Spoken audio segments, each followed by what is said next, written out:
Greetings everybody, this is Leviathan here, and today I am bringing you my T13 Akkhan Condemn Sage Crusader. And this version of the build is very awesome because you mow through T13 rifts in no time at all, but you also gain the benefit of being able to use the Sage set. Those of you who are unfamiliar with that set, essentially allows you to get more death breaths per elites that you kill. So effectively what it does is it allows you to do a lot more crafting throughout the course of a season, or just in general if you're trying to hoard a lot of mats and craft up some great stuff. But if you think about it in the terms of a season, you really want to have a bunch of DBs because you'll be able to continually craft those flails, those two-handed swords, using the Hope of Cain plan, and get yourself, some sort of primal, delicious Blade of Prophecy or a primal Falcon's Foot, whatever it is that you're seeking. Having DBs is never ever a bad thing, so being able to combine that and still quickly run through T13, as you can see on the screen, we have a nice open map here, which is where most of your T13 speed builds are going to shine. And you see we have continual use of the horse. There's an Ingeom at work here, and you're really just hunting down the elites, destroying them in essentially 1 to 2 condemns. It's so beautiful, especially when everything is packed up, because that's where condemn really does its work. And then whenever you do see a nice pack of density, you throw down a couple of condemns, destroy it all instantly. There's other few things working with the build that keep your movement speed moving nice and quickly, and it just, when it's a well-oiled machine, it flies. It really just works, and this is tested in groups as well too. You'll be able to move very quickly, still put out incredible damage even when you have 4 players in the game and such. So there is no lack of power here at all, even for picking up Sage and having to give up like focus and restraint and stuff. So I'll just go ahead and let it get to the boss here, which you can see we just spawned. Only a couple of minutes in here. It's Stone Singer, and he's dead. So with that, I'll go ahead and pop over to my game and show you guys what I'm working with in terms of the gear, the skills, all that good stuff. If you're already looking at my bounty guide, it's very similar to what we have here, except we just sub a few pieces out, because for bounties we don't want to rely on an Ingeom, but here, since we're killing elites all the time, very frequently, having an Ingeom is a great benefit to what we can do. So without further ado, we'll go ahead and just give you a brief summary of what's going down with the set. You have the Akkhan set, 6-piece set. Reduce the cost of all abilities by 50% while you're in Akkhan's Champion. You reduce the cooldown of Akkhan's Champion by 50%, and then while Akkhan's Champion is active, you deal 1500% increased damage and you take 50% less damage. So this set was buffed up in 2.6.1 and will probably be your workhorse for the season. You'll be using this for speed farming, for bounties, for speed farming greater rifts, and even pushing to the highest levels of greater rifts for Crusaders. So definitely make sure you have a good Akkhan set. You can see some of the gear that we have here with the rolls on them and such. Like no augments at all or anything. My Paragon is mediocre at best, I would say. You'll be able to get much higher Paragon in the season, so all the work that you saw in the video should be more than doable by any dedicated player in a season. Probably get to that point in at least a month's time, I would say. And then, as I was previously mentioning, there's also the Sage set at work here. You can see that 3-piece set bonus is what we're after. Increase your death breath drops by 1. So you're getting more DBs whenever you kill those elites. So whenever something drops death breaths, you get an additional 1. Another thing at work for us here is the Nemesis Bracers. We're going to come across shrines, pylons, and such inside the regular rifts. So you hit those, and it's just another source of an elite. More DBs coming out of that, and also more uptime on your Ingeom. Probably the workhorses that we really should mention primarily are the Blade of Prophecy and Frydehr's Wrath. We'll start with the shield. It has a legendary power there where Condemn has no cooldown and has its damage increased by a max of 800%, and it also costs 40 Wrath. So that's basically one of the multipliers that you're getting to really boost your Condemn damage, and the same exact thing is happening on your Blade of Prophecy. 2 condemned enemies also trigger Condemn's explosion, and the damage of Condemn is increased by up to 800%. So you can see here that it's very important to get those multipliers on the legendary power as high as possible, and that's going to put your damage through the roof with Condemn and really get you doing all those one-shots that you saw in the video in the beginning. Last but not least, our rings, and then we'll go over the legendary gems that are in the rings, but we're using a Stone of Jordan and an Avarice Band. And then the gems that we have are a Wreath of Lightning, which we're using mainly for the movement speed. This wreath really doesn't contribute much to our damage at all. It's really just there for that secondary power where, while under the effect of Wreath of Lightning, you gain 25% increased movement speed. Just going to help you move through the rift a little more efficiently, a little faster. It's up all the time because there's a high proc coefficient on Condemn, and as such, you'll just be triggering Wreath of Lightning all the time and basically have an extra 25% increased movement speed. It never ever stops. One of the next gems is the Boon of the Hoarder. When you max that sucker out, every enemy will drop gold for you.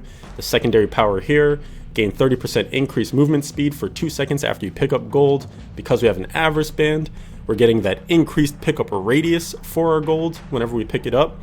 So you can see there's some nice synergy there. Gold drops all the time. Pick it up, your pickup radius gets wider. That means you're sweeping up all the gold that drops. That means you're also sweeping up all the progress orbs that come off the elites, and you're staying really efficient because you don't have to like go back and forth or to the left or to the right to get those orbs. They're just all getting swept up and you can keep moving forward, which is what you always want to do in these speed rifts. Just keep moving forward. And last but not least, Bane of the Trapped, and it's just your standard DPS gem, one of the best ones in the game. You always want to include it if you can. Crazy if you don't need it, but usually you need it. So that's there for the offense. And then Stone of Jordan is in here because, again, we're primarily targeting the elites. This is going to help you on any elite packs throughout the rift and also on the Rift Guardian, make that kill quicker. And we're not using Focus and Restraint just because we do want to still maintain our Avarice Band. And in the cube, we have to cube Ring of Royal Grandeur. I mean, you could wear one too, but the stats on it are pretty bad. So you cube a Ring of Royal Grandeur just to make sure that you can get both your 6-piece of Akkhan's and your 3-piece of Sage. And so at that point, you still want the Avarice Band just because of its great utility in keeping you efficient in the Rift like I was just talking about. So then I end up dropping Focus and Restraint. And as you saw, we don't need that extra damage that we're losing from not having Focus and Restraint anymore. The damage is more than fine. And then you still get a nice boost to your damage with an SOJ. Pretty much from there, the last piece that really brings things together is the gold wrap, and that's just going to provide you with your defense throughout the rift. As we're picking up all this gold, gold wrap is converting it into armor for us, and so you become invincible as long as you keep refreshing your gold pickup. It's really nice synergy between those 3 pieces, the gold wrap, the Avarice Band, and the Boon of the Hoarder. So a standard combination inside of regular rifts for your defense. Leading into the cube, we have the Ingeom in the weapon slot. As I mentioned, this resets all your cooldowns after you kill an elite, which means that your horse is going to be up every time that you kill an elite. So you kill an elite, boom, hop on the steed charge, and you're moving to the next elite pack. It really helps in order to move you around the rift much faster, efficiently, especially in some of those rifts that aren't so great, like you saw that beautiful open map, but in some of the ones that are a little bit more linear or a little more windy, it'll be nice if you come across an elite, kill it, and then just keep getting on the horse. Hopefully you get through that map faster. Armor piece here is Leoric's Crown, and we should definitely talk about CDR because that's an important part of any Akkhan setup. It's making sure that your CDR is in the right places. Siri, relax. Sorry about that. Siri apparently thought I said something to her. I did not. I was talking about Leoric's Crown and CDR. I guess CDR sounds like Siri. Anyway, you want to make sure that you're right around 56% cooldown reduction. That's going to give you 100% uptime on Akkrad's champion. It'll have a nice overlap there. So when you activate the skill, by the time it's about to expire, you'll be able to activate it once again. You attain this cooldown reduction amount by pretty much getting it everywhere. On your gloves, your shoulders, you're going to have a diamond in the helm that's going to assist with that, and that's what the Leoric's Crown is modifying, doubling this effect. You're going to get it on your shield, on your weapon, and then likely on one of your rings, and likely the ring is going to be the Avarice Band that you get it on. Both of these are a little difficult. You get the Avarice Band in bounties, I believe Act 3 bounties for this one, so you're going to have to farm a little bit to get a really good one. You see mine isn't even all that great. And then, you know, on a Stone of Jordan, there's so many modifiers and such too. It's going to be tough to get one that works really nicely for you and also is a holy element. So between one of these rings, you want to get that 8%, and then that's where the Leoric's Crown is bridging the gap for you. If at some point you do get 2 rings with 8%, there is the possibility to just then drop gold wrap, and then you could pick up like the vigilante belt, but then I think you would just end up taking the gold wrap in here as well, unless you feel like your defense is fine. Then you could potentially have this armor slot freed up, and we were trying to think of a bunch of other things you could take. Maybe the only thing that makes sense is the gloves of worship. In bounties, like we were mentioning in our previous video, you come across shrines all the time, but in rifts it can be kind of hit or miss. So gloves of worship can be great, but sometimes, you know, they're not doing that much for you. But that would be an instance where you could work them back in, but you would be losing your gold wrap. And I always like to err on the side of having a gold wrap, just because if you die, you lose efficiency, and dying sucks. We'll go ahead and hop into the skills very quickly. Skills are very similar to what we're running when we're doing the bounty setup, just a couple of things changed around. So we have Slash with Zeal. Like I said, I like to have a generator. I like to be in melee with my generator. This build doesn't have focus and restraint, so you can drop this if you want to and pick up a more utility skill, like Iron Skin, like Shield Glare, like Judgment, something else that might work for you. But personally, I just go with Slash Zeal because it makes the flow of the build work a little bit better for me. Condemn Unleashed, by far the best rune choice when you're going for quick condemns and you're trying to be speedy. It just gets that condemn released instantly rather than like the wind up from vacuum or such. So I would go with Condemn Unleashed pretty much whenever you're speed farming. Steed Charge Endurance, just a longer steed charge, helps you get around the map much faster. Stay on that horse if you really need to. Laws of Hope, Wings of Angels, you usually activate this right before you hop on the horse so that you can get the increased movement speed from the active portion.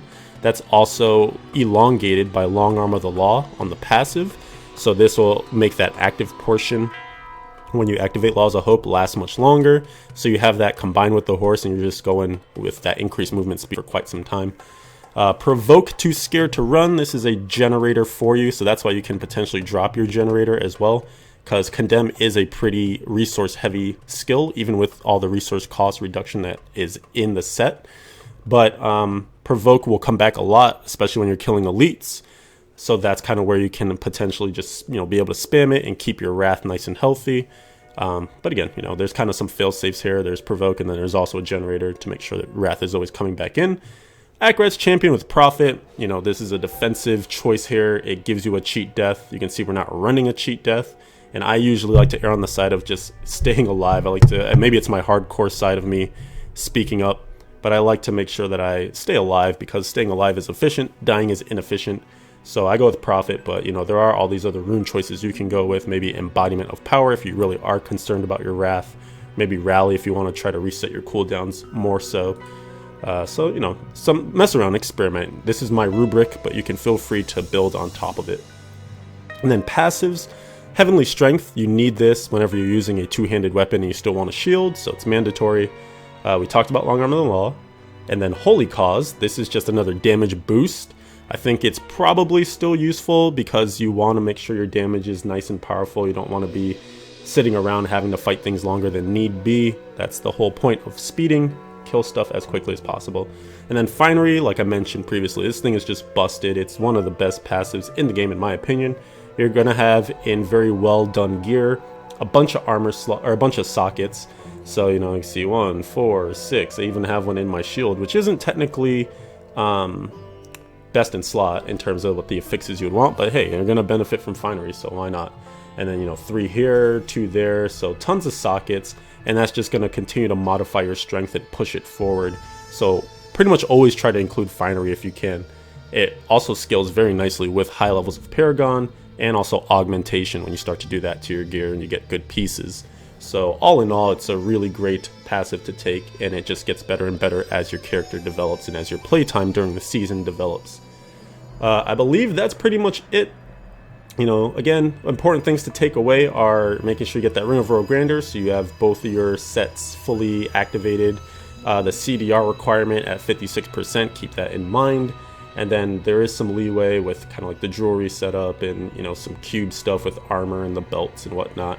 But pretty much I found this build version to work the best. It's speedy with all these different sources of movement increasing, and I like it. So feel free to go ahead and try it for yourself. Hop into the comment section, let me know what you think. Also check me out on Twitch. It's twitch.tv/Leviathan111. We're going to be maining a Crusader all season long, so if you need tips, advice, you just want to see this stuff in action as the season goes, make sure you follow the stream and check it out. I will have a Diablo fans guide that I worked on during the PTR. I've already updated it to kind of include what I've tested in the real game, so feel free to check that out in the video description. There will be other links in the video description on related pieces to this, and otherwise, I'm out. You'll probably see this video when I'm gone at BlizzCon, so there won't be some streams for a little bit of time, but I'll be back in time to start Season 12. We're doing the Level with the Cause charity, which I'll have another video out soon to talk about, and I think it's going to be a blast. So, looking forward to hanging out with you guys, Season 12. Get hype. Love the Crusader, and I'll be seeing y'all in the next video. Have a good one. Peace.